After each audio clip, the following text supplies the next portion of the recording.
حضرت عائشہ رضی اللہ تعالیٰ عنہ سے مروی ہے کہ حضرت حمزہ اسلمی رضی اللہ تعالیٰ عنہ نے نبی صلی اللہ علیہ وسلم سے سوال کیا، اے اللہ کے رسول، میں تسلسل سے روزے رکھا کرتا ہوں تو کیا سفر میں روزہ رکھا کروں؟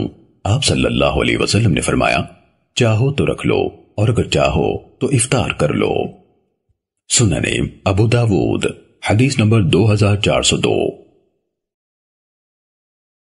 حضرت ابن عباس رضی اللہ تعالیٰ عنہما بیان کرتے ہیں کہ نبی صلی اللہ علیہ وسلم مدینے سے مکے کی طرف روانہ ہوئے حتیٰ کہ مقام عصفان پر پہنچ گئے۔ پھر آپ نے برتن منگوایا اور اسے اپنے منہ کی طرف بلند کیا تاکہ لوگ آپ کو دیکھ لیں کہ آپ افطار کر رہے ہیں، اور یہ رمضان کا واقعہ ہے۔ چنانچہ ابن عباس رضی اللہ عنہما فرمایا کرتے تھے کہ بلا شبہ نبی صلی اللہ علیہ وسلم نے روزہ رکھا ہے اور چھوڑا بھی، سو جو چاہے رکھ لے اور جو چاہے افطار کر لے۔ سننے ابو داود حدیث نمبر 2404۔ حضرت انس رضی اللہ تعالیٰ عنہ سے منقول ہے، انہوں نے کہا، ہم نے رمضان میں رسول اللہ صلی اللہ علیہ وسلم کے ساتھ سفر کیا تو ہم میں سے کچھ نے روزہ رکھا اور کچھ نے نہ رکھا، چنانچہ روزے داروں نے چھوڑنے والوں پر یا چھوڑنے والوں نے روزے داروں پر کوئی عیب نہ لگایا۔ سننے ابو داود حدیث نمبر 2405۔ قزعہ بیان کرتے ہیں کہ میں حضرت ابو سعید خدری رضی اللہ تعالیٰ عنہ کی خدمت میں حاضر ہوا جبکہ وہ لوگوں کے سوالوں کے جواب دے رہے تھے اور لوگ ان پر جھکے ہوئے تھے۔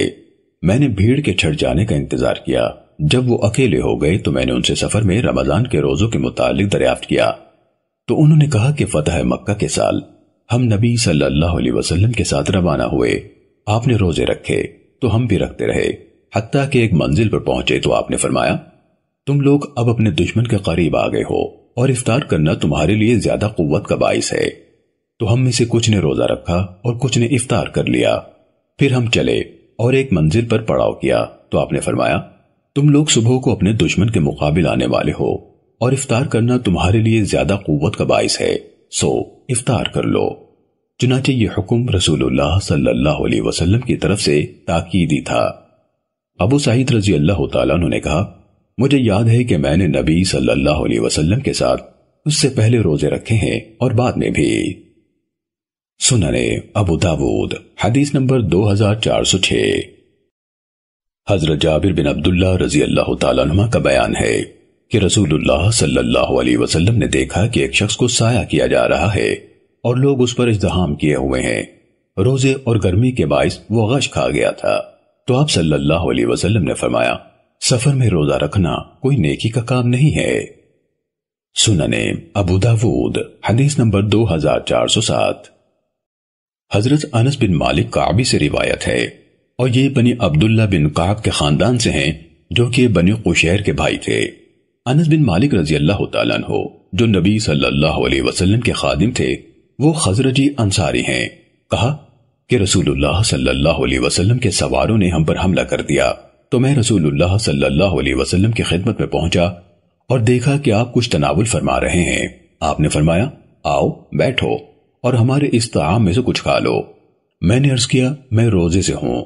آپ نے فرمایا، بیٹھ جاؤ، میں تمہیں نماز اور روزے کے متعلق بتاتا ہوں۔ اللہ نے مسافر سے آدھی نماز اور روزہ معاف فرما دیا ہے اور دودھ پلانے والی اور حاملہ عورت سے بھی روزہ معاف کر دیا ہے۔ قسم اللہ کی، آپ نے ان دونوں کا ذکر فرمایا تھا یا کسی ایک کا؟ بیان کرتے ہیں کہ مجھے بعد میں بہت افسوس ہوا کہ میں نے رسول اللہ صلی اللہ علیہ وسلم کے کھانے سے کیوں نہ کھایا، کیونکہ آپ کے ساتھ مل کر کھانا سعادت اور باعث برکت تھا اور روزہ نفل محض۔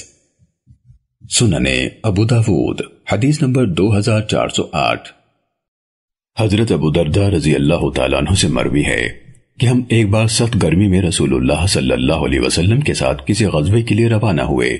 گرمی اتنی تھی کہ ہر ایک اپنا ہاتھ یا اپنی ہتھیلی اپنے سر پر رکھے ہوئے تھا، اور ہم میں سے رسول اللہ صلی اللہ علیہ وسلم اور عبداللہ بن رواحہ کے سوا اور کوئی روزے دار نہ تھا۔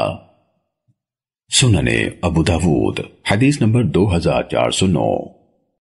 منصور کلبی بیان کرتے ہیں کہ حضرت دحیہ بن خلیفہ کلبی رضی اللہ تعالیٰ عنہ ایک بار رمضان میں دمشق کی ایک بستی سے روانہ ہوئے اور اس قدر فاصلے پر گئے جو عقبہ سے فسطاط تک کے مابین ہے اور ان میں 3 میل کا فاصلہ ہے۔ پھر انہوں نے افطار کر لیا اور ان کے ساتھ لوگوں نے بھی کر لیا، جبکہ کوئی دوسروں نے افطار کرنے کو ناپسند کیا۔ پھر جب اپنی بستی میں واپس آئے تو کہا، قسم اللہ کی، میں نے آج تک ایسی بات دیکھی ہے جس کا مجھے گمان بھی نہیں تھا کہ ایک قوم رسول اللہ صلی اللہ علیہ وسلم اور آپ کے اصحاب کی سنت سے اعراض کرے گی۔ وہ یہ بات ان لوگوں کے بارے میں کہہ رہے تھے جو روزے سے رہے اور افطار نہ کیا۔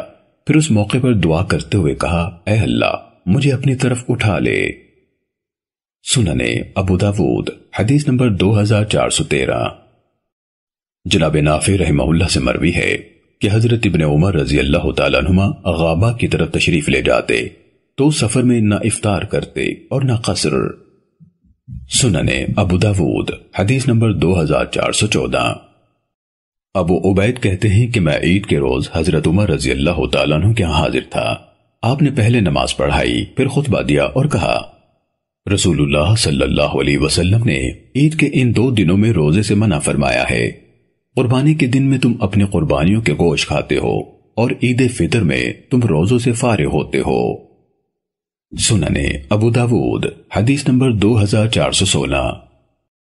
حضرت ابو سعید خدری رضی اللہ تعالیٰ عنہ سے مروی ہے کہ رسول اللہ صلی اللہ علیہ وسلم نے 2 دنوں کے روزوں سے منع فرمایا ہے، یعنی عید الفطر اور عید الاضحیٰ کے دنوں میں، یعنی عید الفطر اور عید الاضحیٰ کے دنوں میں، اور 2 طرح سے کپڑے لپیٹنے سے روکا ہے۔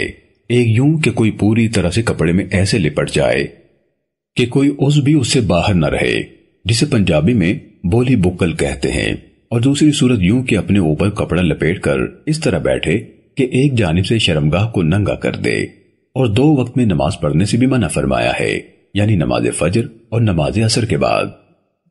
سننے ابو داود حدیث نمبر 2417۔ ابو مرہ مولا ام ہانی سے روایت ہے کہ وہ حضرت عبداللہ بن عمر رضی اللہ تعالیٰ عنہ کے ساتھ ان کے والد حضرت عمر بن العاص رضی اللہ تعالیٰ عنہ کے ہاں گئے تو انہوں نے دونوں کو کھانا پیش کیا اور کہا کہ کھاؤ۔ عبداللہ نے کہا، میں روزے سے ہوں، تو عمر نے کہا، کھاؤ۔ ان دنوں کے بارے میں رسول اللہ صلی اللہ علیہ وسلم ہمیں افطار کا حکم دیا کرتے تھے اور روزوں سے منع فرماتے تھے۔ جناب مالک نے کہا، اس سے مراد ایام تشریق ہیں۔ سننے ابو داود حدیث نمبر 2418۔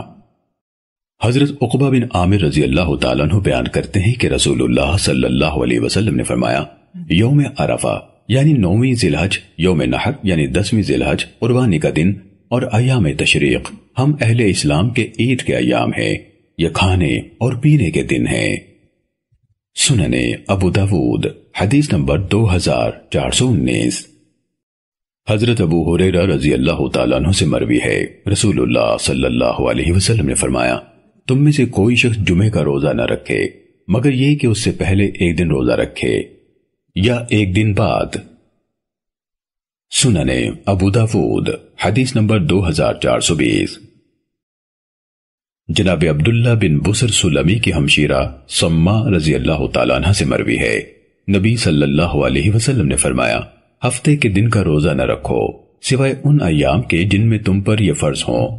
ہفتے کے دن اگر تمہیں انگور کی شاخ کا چھلکا میسر آئے یا کسی درخت کی لکڑی تو اسے ہی چبا لو، یعنی اپنے آپ کو بے روزہ بنا لو۔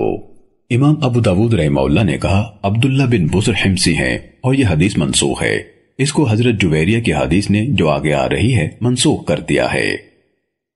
سننے ابو داود حدیث نمبر 2421۔ حضرت جویریہ بنت حارث رضی اللہ عنہا سے مروی ہے کہ ایک بار نبی صلی اللہ علیہ وسلم جمعے کے دن ان کے ہاں تشریف لائے جبکہ یہ روزے سے تھیں۔ آپ نے دریافت فرمایا، کیا تم نے کل یعنی جمعرات کو روزہ رکھا تھا؟ کہنے لگی کہ نہیں۔ فرمایا، تو افطار کر دو۔ سننے ابو داود حدیث نمبر 2422۔ امام ابن شہاب زہری کے متعلق آتا ہے کہ ان سے جب یہ ذکر کیا جاتا کہ ہفتے کے دن کا روزہ رکھنے سے منع کیا گیا ہے تو وہ کہتے، یہ حدیث حمصی ہے۔ سننے ابو داود حدیث نمبر 2423۔ حضرت ابو قتادہ رضی اللہ تعالیٰ عنہ سے مروی ہے کہ ایک شخص نبی صلی اللہ علیہ وسلم کی خدمت میں آیا اور کہا، اے اللہ کے رسول، آپ روزے کس طرح رکھتے ہیں؟ تو رسول اللہ صلی اللہ علیہ وسلم اس کی بات سے ناراض ہو گئے۔ جب حضرت عمر رضی اللہ تعالیٰ عنہ نے یہ صورتحال دیکھی تو بولے، ہم اللہ تعالیٰ کے رب ہونے، اسلام کے دین ہونے اور محمد صلی اللہ علیہ وسلم کے نبی ہونے پر راضی ہیں۔ ہم اللہ کی پناہ چاہتے ہیں کہ وہ ہم پر ناراض ہو یا اس کا رسول۔ اور حضرت عمر رضی اللہ تعالیٰ عنہ اپنی یہ بات مسلسل دہراتے رہے حتیٰ کہ نبی صلی اللہ علیہ وسلم کا غصہ زائل ہو گیا۔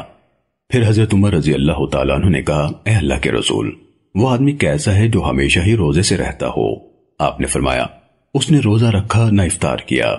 مسدد کے الفاظ تھے، لم یصم ولم یفطر یا ما صام ولا افطر، یہ شک غیلان کو ہوا ہے۔ حضرت عمر رضی اللہ تعالیٰ عنہ نے کہا، اے اللہ کے رسول، وہ آدمی کیسا ہے جو 2 دن روزہ رکھے اور 1 دن افطار کرے؟ آپ نے فرمایا، کیا بھلا کسی کو اس کی طاقت بھی ہے؟ حضرت عمر رضی اللہ تعالیٰ عنہ نے کہا، اے اللہ کے رسول، اور وہ آدمی کیسا ہے جو 1 دن روزہ رکھے اور 1 دن افطار کرے؟ آپ نے فرمایا، یہ حضرت داؤد علیہ السلام کا روزہ ہے۔ انہوں نے کہا، اے اللہ کے رسول، اور وہ آدمی کیسا ہے جو 1 دن روزہ رکھے اور 2 دن افطار کرے؟ آپ نے فرمایا، میرا جی چاہتا ہے کہ مجھے اس کی طاقت دی جاتی۔ پھر رسول اللہ صلی اللہ علیہ وسلم نے فرمایا، 3 دن ہر مہینے میں اور رمضان سے رمضان تک، یعنی ہر رمضان میں پورے روزے رکھنا، یہی صیام الدہر ہے، یعنی سدا روزے سے رہنا ہے۔ اور عرفہ کا روزہ، میں اللہ سے امید رکھتا ہوں کہ وہ اسے 1 سال گزشتہ اور 1 سال آئندہ کا کفارہ بنا دے گا۔ اور عاشورہ محرم کا روزہ، میں اللہ سے امید رکھتا ہوں کہ وہ اسے گزشتہ 1 سال کا کفارہ بنا دے گا۔ سنن ابو داود حدیث نمبر 2425۔ حضرت ابو قتادہ رضی اللہ تعالیٰ عنہ سے اس روایت میں مروی ہے، موسیٰ بن اسماعیل نے مزید کہا، اے اللہ کے رسول، سوموار اور جمعرات کے روزے کے بارے میں آپ کیا فرماتے ہیں؟ آپ نے فرمایا، اس روز میری ولادت ہوئی اور اسی میں مجھ پر قرآن نازل کیا گیا، یعنی سوموار کے دن۔ سنن ابو داود حدیث نمبر 2426۔ حضرت عبداللہ بن عمرو بن العاص رضی اللہ عنہما کا بیان ہے کہ رسول اللہ صلی اللہ علیہ وسلم مجھ سے ملے اور فرمایا، مجھے بتایا گیا ہے کہ تم کہتے ہو میں رات بھر قیام اور دن کو روزہ ہی رکھا کروں گا۔ میں نے کہا، ہاں اے اللہ کے رسول، میں نے ایسا ہی کہا ہے۔ آپ نے فرمایا، رات کو قیام کرو اور آرام بھی کرو، روزے رکھو اور افطار بھی کرو، بلکہ ہر مہینے میں 3 روزے رکھا کرو، یہ صیام الدہر کی مانند ہوں گے، گویا زمانے بھر کے روزے۔ میں نے کہا، اے اللہ کے رسول، میں اس سے زیادہ کی طاقت رکھتا ہوں۔ آپ نے فرمایا، 1 دن روزہ رکھ کر 2 دن افطار کر لیا کرو۔ میں نے کہا، میں اس سے زیادہ کی طاقت رکھتا ہوں۔ فرمایا، تو 1 دن روزہ رکھا کرو اور 1 دن افطار کر لیا کرو، یہ روزے رکھنے کی معتدل صورت ہے اور یہ صیام داؤد ہے۔ میں نے کہا، میں اس سے زیادہ کی طاقت رکھتا ہوں۔ آپ نے فرمایا، اس سے بڑھ کر کچھ افضل نہیں۔ سنن ابو داود حدیث نمبر 2427۔ حضرت ابو ہریرہ رضی اللہ تعالیٰ عنہ سے مروی ہے، رسول اللہ صلی اللہ علیہ وسلم نے فرمایا، سب سے افضل روزے ماہ رمضان کے بعد اللہ کے مہینے محرم کے روزے ہیں، اور سب سے افضل نماز فرضوں کے بعد رات کی نماز ہے۔ قتیبہ بن سعید نے شہر کا لفظ استعمال نہیں کیا بلکہ رمضان کہا۔ سنن ابو داود حدیث نمبر 2429۔ عثمان بن حکیم کہتے ہیں کہ میں نے سعید بن جبیر سے رجب کے روزے کے متعلق سوال کیا تو انہوں نے کہا، مجھے ابن عباس رضی اللہ عنہما نے خبر دی ہے کہ رسول اللہ صلی اللہ علیہ وسلم روزے رکھا کرتے تو ہم کہتے اب نہیں چھوڑیں گے، اور کبھی چھوڑ دیتے تو ہم کہتے اب نہیں رکھیں گے۔ سنن ابو داود حدیث نمبر 2430۔ ام المومنین حضرت عائشہ رضی اللہ تعالیٰ عنہ بیان کرتی ہیں کہ روزے رکھنے کے لیے رسول اللہ صلی اللہ علیہ وسلم کو شعبان کا مہینہ سب سے زیادہ پسند تھا، پھر آپ اسے گویا رمضان ہی سے ملا دیتے تھے۔ سنن ابو داود حدیث نمبر 2431۔ نبی صلی اللہ علیہ وسلم کے صحابی حضرت ابو ایوب رضی اللہ تعالیٰ عنہ نبی صلی اللہ علیہ وسلم سے بیان کرتے ہیں، آپ نے فرمایا، جس نے رمضان کے روزے رکھے پھر اس کے بعد شوال میں 6 روزے رکھے تو اس نے گویا زمانہ بھر روزے رکھے۔ سنن ابو داود حدیث نمبر 2433۔ ام المومنین حضرت عائشہ رضی اللہ تعالیٰ عنہ نے بیان کیا کہ رسول اللہ صلی اللہ علیہ وسلم روزے رکھنا شروع کر دیتے تو ہم سمجھتے کہ اب نہیں چھوڑیں گے، اور جب چھوڑ دیتے تو ہم سمجھتے کہ اب نہیں رکھیں گے۔ میں نے نہیں دیکھا کہ رسول اللہ صلی اللہ علیہ وسلم نے رمضان کے علاوہ کسی مہینے کے پورے روزے رکھے ہوں، اور آپ شعبان کے علاوہ کسی اور مہینے میں زیادہ روزے نہ رکھتے تھے۔ سننے ابو داود حدیث نمبر 2434۔ حضرت ابو ہریرہ رضی اللہ تعالیٰ عنہ نبی صلی اللہ علیہ وسلم کے متعلق بیان کرتے ہیں جیسے کہ مذکورہ بالا حدیث عائشہ میں گزرا ہے، اور اس میں اس قدر زیادہ ہے کہ آپ صلی اللہ علیہ وسلم شعبان میں بہت کم ناغہ فرماتے تھے، بلکہ گویا سارا شعبان ہی روزے رکھتے تھے، اور اس میں اس قدر زیادہ ہے کہ آپ صلی اللہ علیہ وسلم شعبان میں بہت کم ناغہ کرتے تھے، بلکہ گویا سارا شعبان ہی روزے رکھتے تھے۔ سننے ابو داود حدیث نمبر 2435۔ امہات المومنین میں سے ایک کا بیان ہے کہ رسول اللہ صلی اللہ علیہ وسلم ذوالحجہ کے پہلے 9 دن، عاشورہ محرم، ہر مہینے میں 3 دن اور ہر مہینے کے پہلے سوموار اور جمعرات کو روزہ رکھا کرتے تھے۔ سننے ابو داود حدیث نمبر 2437۔ حضرت ابن عباس رضی اللہ عنہما سے روایت ہے، رسول اللہ صلی اللہ علیہ وسلم نے فرمایا، اللہ تعالیٰ کو کوئی نیک عمل کسی دن میں اس قدر پسندیدہ نہیں ہے جتنا کہ ان دنوں میں پسندیدہ اور محبوب ہوتا ہے، یعنی ذوالحجہ کے پہلے عشرے میں۔ صحابہ نے کہا، اے اللہ کے رسول، کیا جہاد فی سبیل اللہ بھی نہیں؟ آپ نے فرمایا، نہیں، جہاد فی سبیل اللہ بھی نہیں، مگر جو کوئی شخص اپنی جان و مال لے کر نکلا ہو اور پھر کچھ واپس نہ لایا ہو۔ سننے ابو داود حدیث نمبر 2438۔ ام المومنین حضرت عائشہ رضی اللہ تعالیٰ عنہ بیان کرتی ہیں کہ میں نے رسول اللہ صلی اللہ علیہ وسلم کو عشرہ ذی الحج میں کبھی بھی روزے سے نہیں دیکھا۔ سننے ابو داود حدیث نمبر 2439۔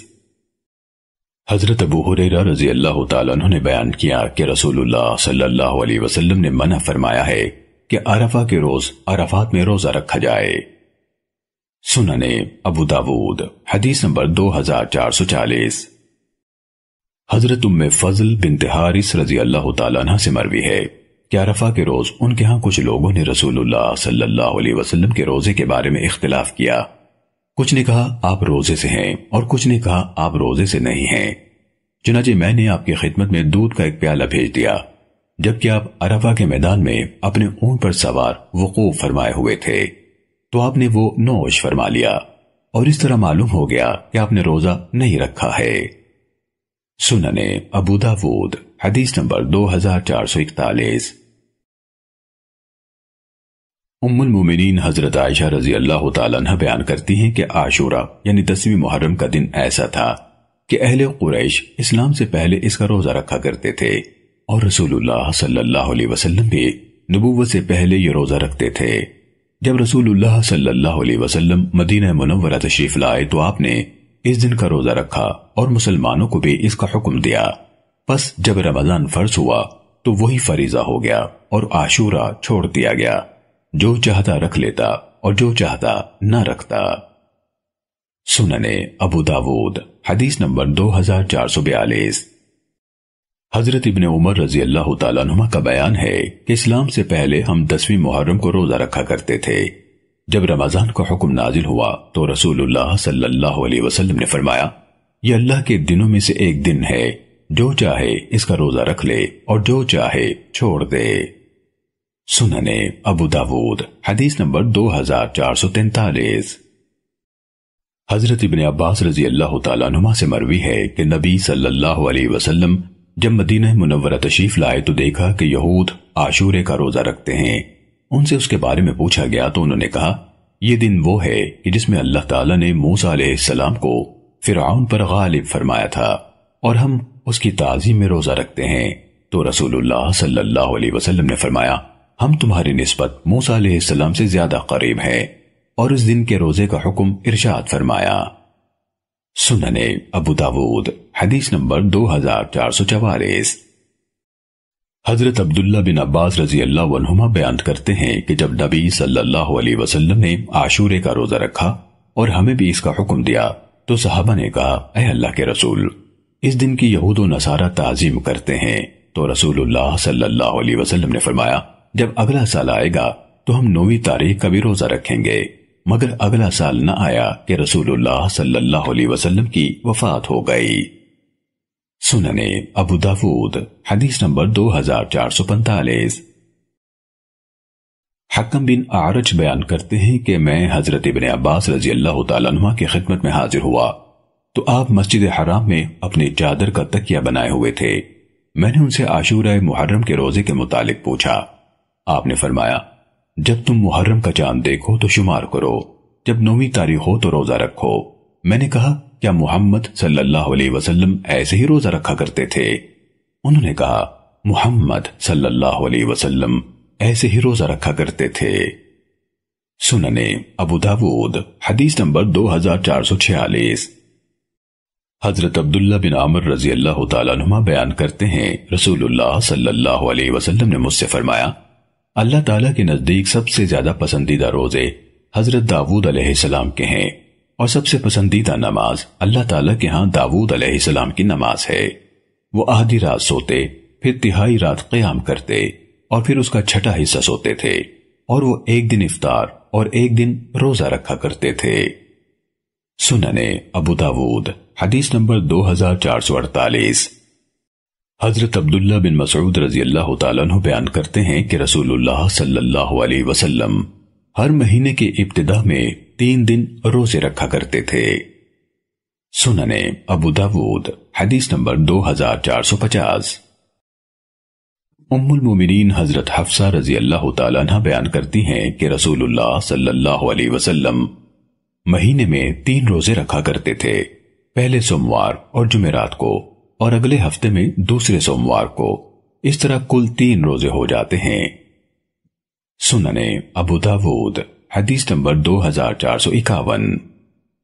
معاذہ العدویہ کہتی ہیں کہ میں نے ام المومنین حضرت عائشہ رضی اللہ تعالیٰ عنہ سے پوچھا، کیا رسول اللہ صلی اللہ علیہ وسلم ہر مہینے میں 3 روزے رکھا کرتے تھے؟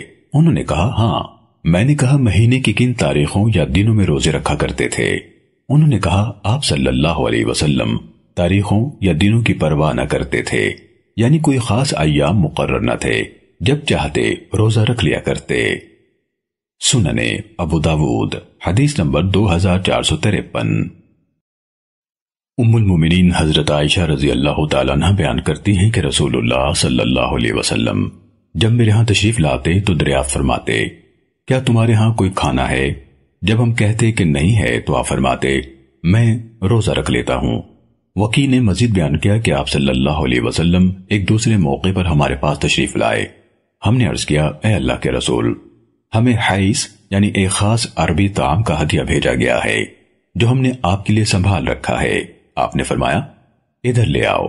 طلحہ نے وضاحت کی کہ آپ نے صبح کو روزے کی نیت کی تھی مگر افطار کر لیا۔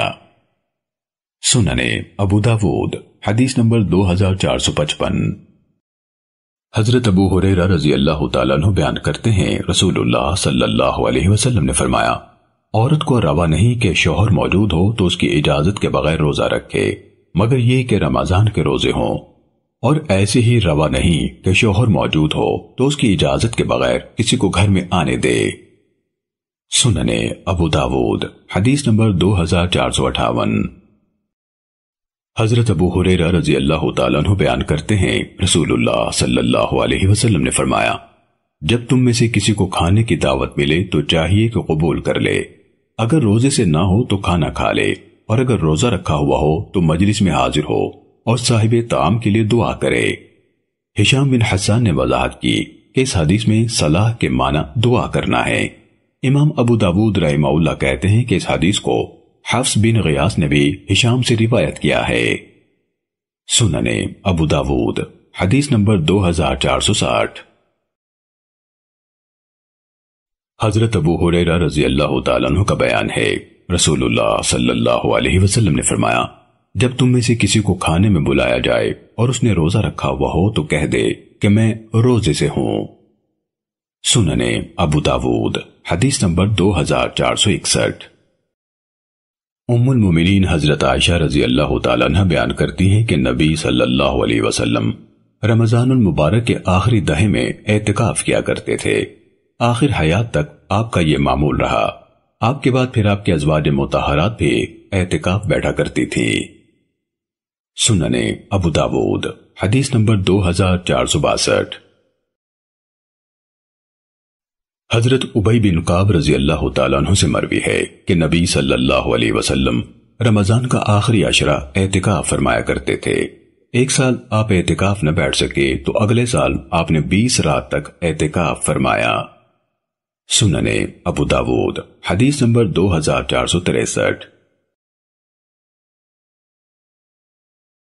ام المومنین حضرت عائشہ رضی اللہ تعالیٰ عنہ سے منقول ہے کہ رسول اللہ صلی اللہ علیہ وسلم جب اعتکاف کا ارادہ فرماتے تو فجر کی نماز پڑھ کر اپنے حجرہ اعتکاف میں داخل ہو جاتے۔ ایک بار آپ نے رمضان کے آخری دہے میں اعتکاف کا ارادہ فرمایا اور حجرہ بنانے کو حکم دیا تو وہ بنا دیا گیا۔ جب میں نے یہ دیکھا تو میں نے کہہ دیا کہ میرا خیمہ بھی لگا دیا جائے، چنانچہ وہ لگا دیا گیا۔ اور پھر دیگر ازواج نبی صلی اللہ علیہ وسلم نے بھی دیکھا دیکھی خیمے لگانے کو کہا، چنانچہ وہ لگا دیے گئے۔ آپ نے نماز فجر کے بعد خیموں کو دیکھا تو فرمایا، یہ کیا ہے؟ بھلا یہ نیکی کا قصد کر رہی ہیں؟ چنانچہ آپ نے اپنے حجرے کے متعلق فرمایا اور اسے کھول دیا گیا۔ اس پر ازواج محترمات نے بھی اپنے اپنے خیمے کھلوا لیے۔ پھر آپ صلی اللہ علیہ وسلم نے اپنا یہ اعتکاف شوال کے پہلے عشرے تک مؤخر فرما دیا۔ امام ابو داود رحمہ اللہ نے کہا، اس حدیث کو ابن اسحاق اور اوزاعی نے یحییٰ بن سعید سے اسی طرح روایت کیا ہے، جبکہ امام مالک رحمہ اللہ نے یحییٰ بن سعید سے روایت کیا تو کہا آپ صلی اللہ علیہ وسلم نے شوال کے 20 دن اعتکاف کیا۔ سننے ابو داود حدیث نمبر 2464۔ حضرت عبداللہ بن عمر رضی اللہ تعالیٰ عنہما سے مروی ہے کہ نبی صلی اللہ علیہ وسلم رمضان کا آخری عشرہ اعتکاف فرمایا کرتے تھے۔ نافع کہتے ہیں کہ حضرت عبداللہ نے مجھے مسجد نبوی میں وہ جگہ دکھلائی جہاں رسول اللہ صلی اللہ علیہ وسلم اعتکاف فرمایا کرتے تھے۔ سننے ابو داود حدیث نمبر 2465۔ حضرت ابو ہریرہ رضی اللہ تعالیٰ عنہ کہتے ہیں کہ نبی صلی اللہ علیہ وسلم ہر رمضان کے آخری 10 دن اعتکاف فرمایا کرتے تھے، چنانچہ جس سال آپ کا وصال ہوا آپ نے 20 دن اعتکاف فرمایا۔ سننے ابو داود حدیث نمبر 2466۔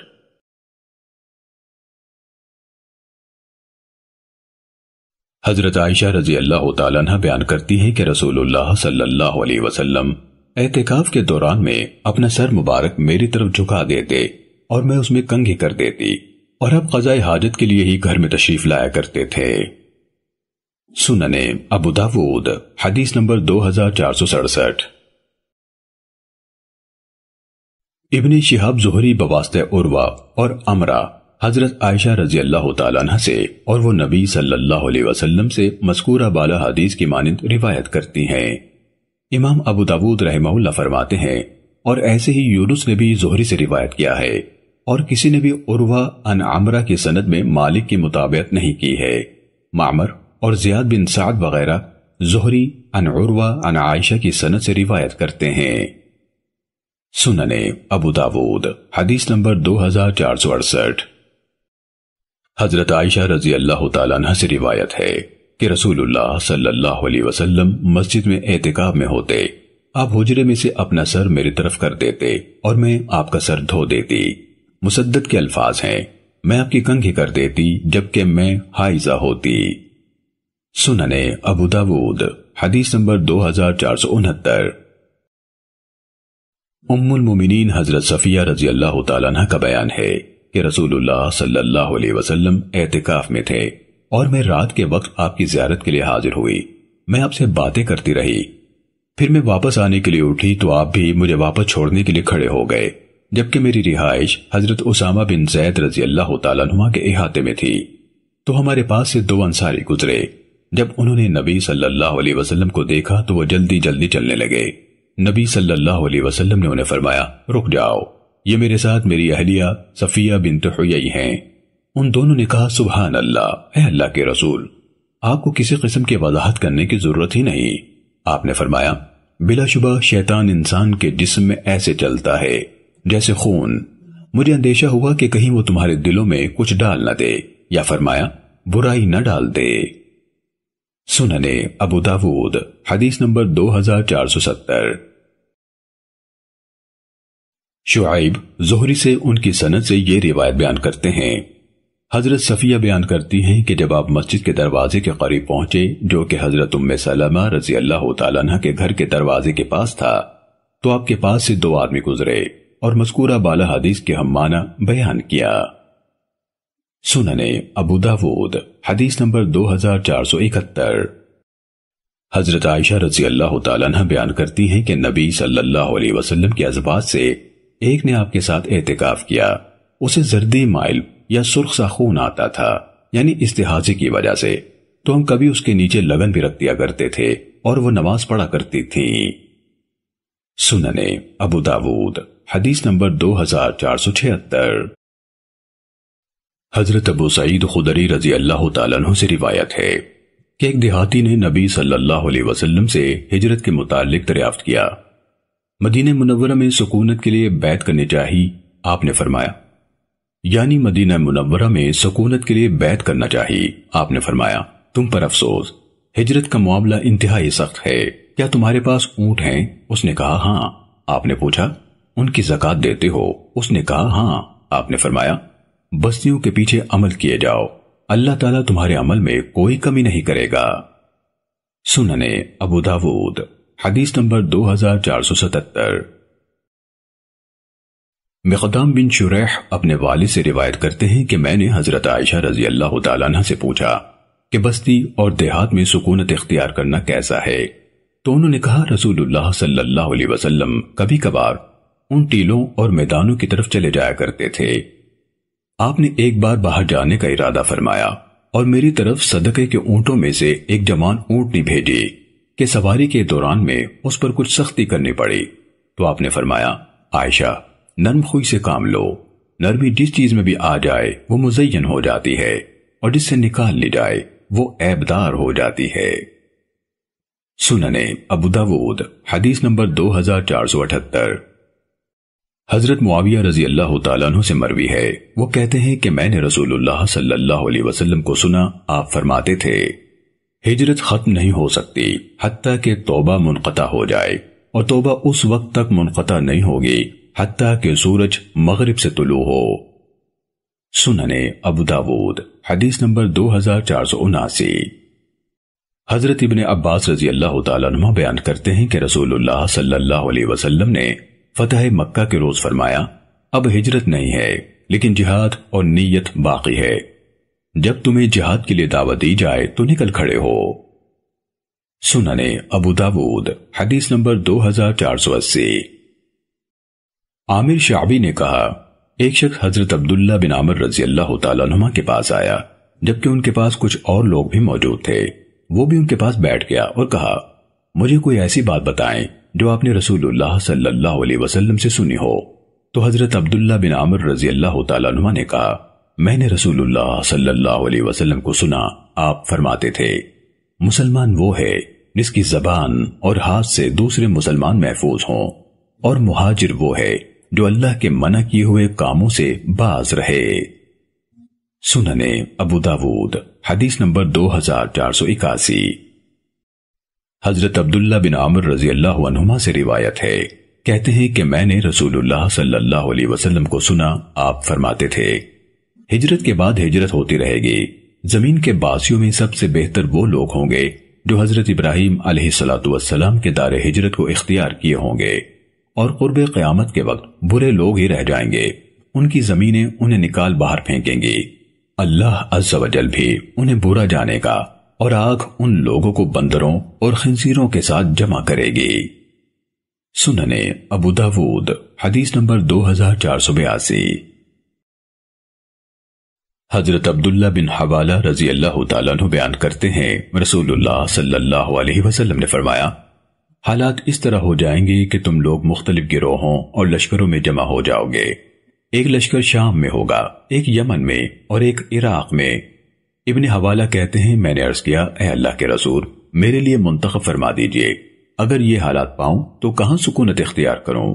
آپ نے فرمایا، شام کو اختیار کر لینا، بلا شبہ یہ علاقہ اللہ عز و جل کا پسندیدہ ہے، اللہ تعالیٰ اپنے پسندیدہ بندوں کو یہی جمع فرما دے گا، لیکن اگر تم لوگ اس سے انکار کرو تو پھر اپنے یمن کو اختیار کرنا اور اپنے تالابوں کا پانی پینا۔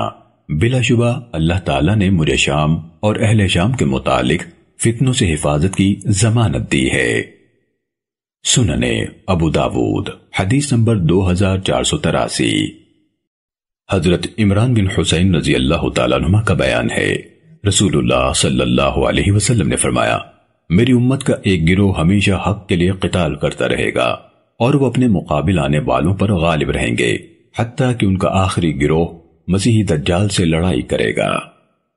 سنن ابو داود حدیث نمبر 2484۔ حضرت ابو سعید رضی اللہ تعالیٰ عنہ بیان کرتے ہیں کہ نبی صلی اللہ علیہ وسلم سے سوال کیا گیا کہ مومنوں میں سے کون سا آدمی کامل ایمان والا ہے؟ آپ نے فرمایا، جو شخص اللہ کی راہ میں اپنی جان و مال سے جہاد کرتا ہو، اور وہ آدمی جو پہاڑ کی کسی گھاٹی میں اللہ کی عبادت میں مشغول ہو اور لوگوں کو اس کی برائی نہ پہنچتی ہو۔ سنن ابو داود حدیث نمبر 2485۔ حضرت ابو امامہ رضی اللہ تعالیٰ عنہ سے مروی ہے کہ ایک شخص نے رسول اللہ صلی اللہ علیہ وسلم سے سوال کیا اور اجازت مانگی کہ مجھے سیاحت کی اجازت مرحمت فرمائے۔ نبی صلی اللہ علیہ وسلم نے فرمایا، بلا شبہ میری امت کی سیاحت جہاد فی سبیل اللہ ہے۔ سنن ابو داود حدیث نمبر 2486۔ حضرت عبداللہ بن عامر رضی اللہ تعالیٰ عنہ روایت کرتے ہیں کہ نبی صلی اللہ علیہ وسلم نے فرمایا، جہاد سے واپس لوٹنا فضیلت اور ثواب میں ایسے ہے جیسے جہاد کے لیے جانا۔ سنن ابو داود حدیث نمبر 2487۔ حضرت انس بن مالک رضی اللہ تعالیٰ عنہ سے روایت ہے کہ میری خالہ ام حرام بنت ملحان رضی اللہ تعالیٰ عنہ نے بیان کیا، اور یہ انس رضی اللہ تعالیٰ عنہ کی والدہ ام سلیم رضی اللہ تعالیٰ عنہ کی ہمشیرہ ہیں کہ رسول اللہ صلی اللہ علیہ وسلم نے ایک بار ان کے ہاں قیلولہ کیا۔ آپ جب بیدار ہوئے تو ہنس رہے تھے۔ کہتی ہیں، میں نے پوچھا، اے اللہ کے رسول، آپ کس بات پر ہنس رہے ہیں؟ آپ نے فرمایا، میں نے دیکھا کہ میری امت میں سے ایک قوم کے لوگ بڑی شان سے سمندر میں سفر کر رہے ہیں جیسے کہ بادشاہ تختوں پر ہوں۔ کہتی ہیں، میں نے کہا، اے اللہ کے رسول، دعا فرمائے کہ اللہ مجھے بھی ان میں کر دے۔ آپ نے فرمایا، تم بھی ان میں سے ہو۔ آپ پھر سو گئے اور جب بیدار ہوئے تو پھر ہنس رہے تھے۔ میں نے کہا، اے اللہ کے رسول، آپ کس بات پر ہنس رہے ہیں؟ تو آپ نے پہلی والی بات بتائی۔ میں نے کہا، اے اللہ کے رسول، اللہ سے دعا کیجئے کہ وہ مجھے ان لوگوں میں سے بنا دے۔ آپ نے فرمایا، تم پہلے لوگوں میں ہوگی۔ انس بیان کرتے ہیں کہ بعد میں حضرت عبادہ بن صامت رضی اللہ تعالیٰ عنہ نے ان سے نکاح کر لیا اور جہاد کے لیے سمندر کے سفر پر گئے اور ان یعنی ام حرام کو بھی ساتھ لے گئے، اور جب واپس لوٹے تو ایک خچر ان کے لیے لایا گیا کہ اس پر سوار ہوں، تو اس نے ان کو گرا دیا۔ اس سے ان کی گردن ٹوٹ گئی اور وہ وفات پا گئیں۔ سنن ابو داود حدیث نمبر 2490۔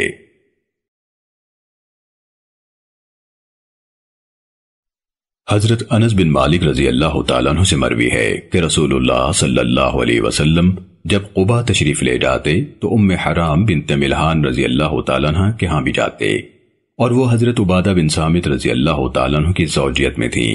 آپ ایک دن ان کے ہاں تشریف لے گئے تو انہوں نے آپ کو کھانا پیش کیا اور پھر بیٹھ کر آپ کے سر سے جوئیں تلاش کرنے لگیں اور یہی مذکورہ حدیث بیان کی۔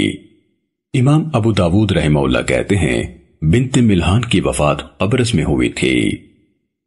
سنن ابو داود حدیث نمبر 2491۔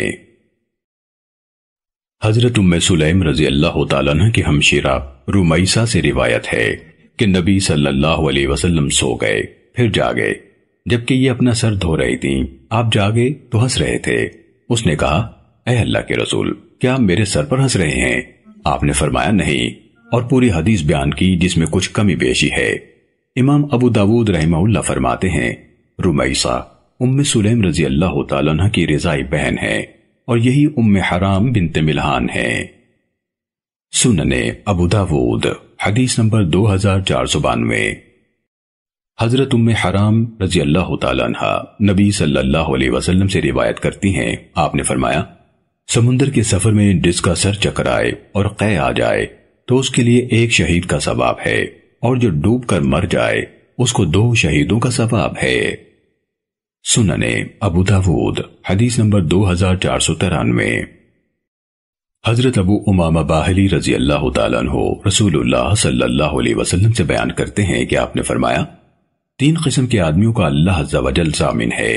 جو شخص اللہ کی راہ میں جہاد کے لیے نکلا تو اللہ اس کا ضامن ہے، حتیٰ کہ اگر اس کی وفات ہو جائے تو اس کو جنت میں داخل کرے گا یا اجر و ثواب اور غنیمت کے ساتھ واپس لوٹ آئے گا۔